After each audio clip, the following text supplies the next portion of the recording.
Olá, meu amigo, olá, minha amiga, seja bem-vindo ao Dica do Dia. Eu sou o professor Luiz Cláudio Poiares e hoje eu estou de volta justamente para conversar com você, meu querido aluno, com você, minha querida aluna, a respeito do exame de ordem segunda fase. Para a gente poder trabalhar, eu separei uma questão excelente lá do nosso nono exame unificado. E aí me permita rapidamente fazer a leitura para em seguida tecer alguns comentários. O enunciado diz: Caio foi submetido a uma cirurgia de alto risco em decorrência de graves problemas de saúde. Durante a realização da cirurgia, o médico informa a esposa de Caio a respeito da necessidade de realização de outros procedimentos imprescindíveis à manutenção da vida do seu marido, que evidentemente não estavam cobertos pela apólice. Pois bem, diante da necessidade de adaptação à nova cobertura, a esposa de Caio assina, durante a cirurgia de seu marido, um aditivo contratual com um plano de saúde, sendo que esse plano de saúde sabia da grave situação de Caio.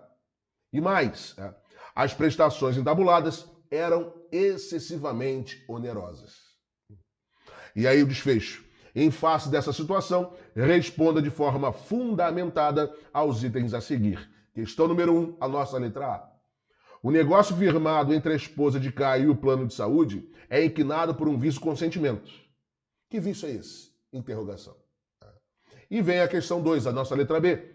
O vício presente no negócio jurídico acima descrito faz com que o ato firmado se torne nulo ou se torne anulável? Interrogação.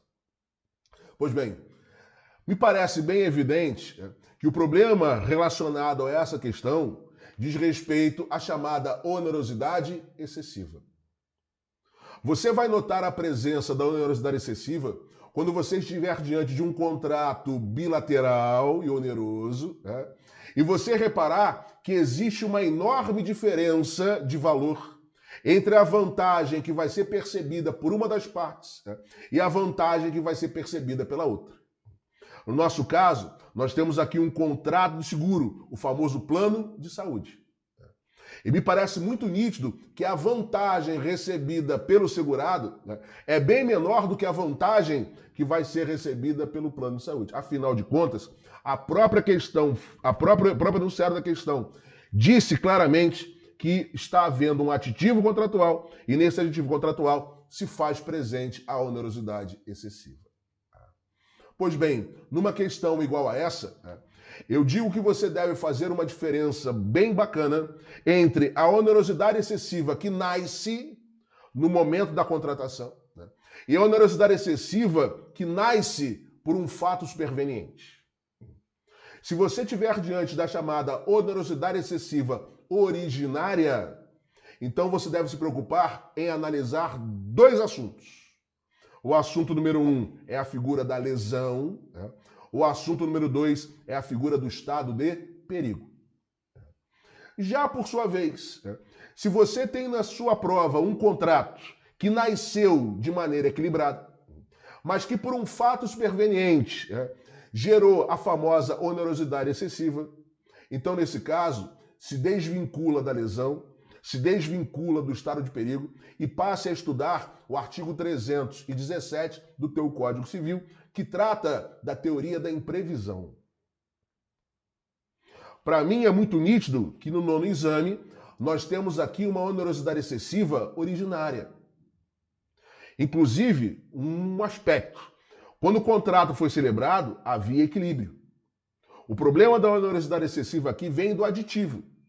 No momento em que esse aditivo é feito, você já tem a onerosidade excessiva, o que me leva a dizer que essa onerosidade é contemporânea ao reajuste, à repactuação, por assim dizer.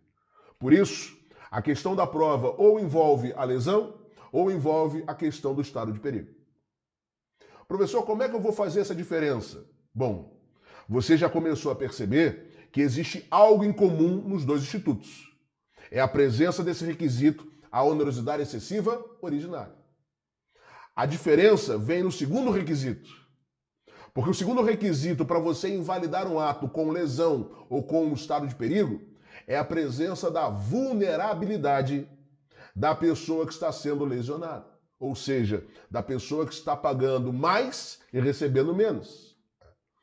Veja, Se essa vulnerabilidade vem de uma premente necessidade, ou se essa vulnerabilidade vem da inexperiência do contratante, você tem que assinalar na prova que o caso concreto é de lesão.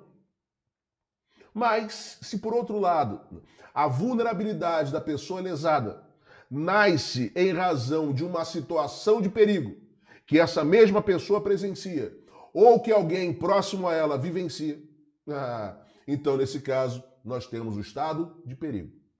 Para você compreender melhor a minha fala, eu destaquei o artigo 156, fala do estado de perigo.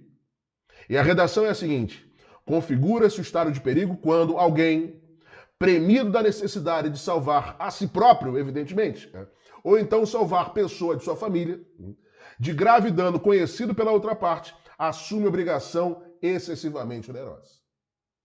Todas essas exigências estão no contexto da prova. A prova faz questão de dizer que, em razão do aditivo, o plano de saúde se tornou excessivamente caro.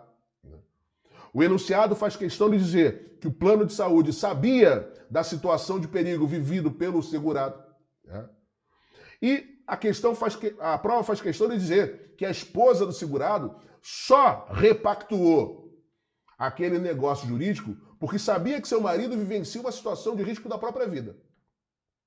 Então, eu não tenho a menor dúvida, o caso concreto envolve o Instituto do Estado de Perigo, artigo 156. E para fechar, basta você fazer correlação com o artigo 171, inciso 2 do teu Código Civil. Porque o estado de perigo é uma hipótese onde fica caracterizado um ato anulável. Então, para conferir, está aqui o gabarito comentado. A resposta letra A é estado de perigo, na forma do artigo 156. E a letra B, negócio jurídico anulável, conforme artigo 171, inciso 2 do nosso Código Civil. Bacana? Bom, galera, era isso por hoje. Um grande abraço a todos, fiquem com Deus e até o próximo capítulo.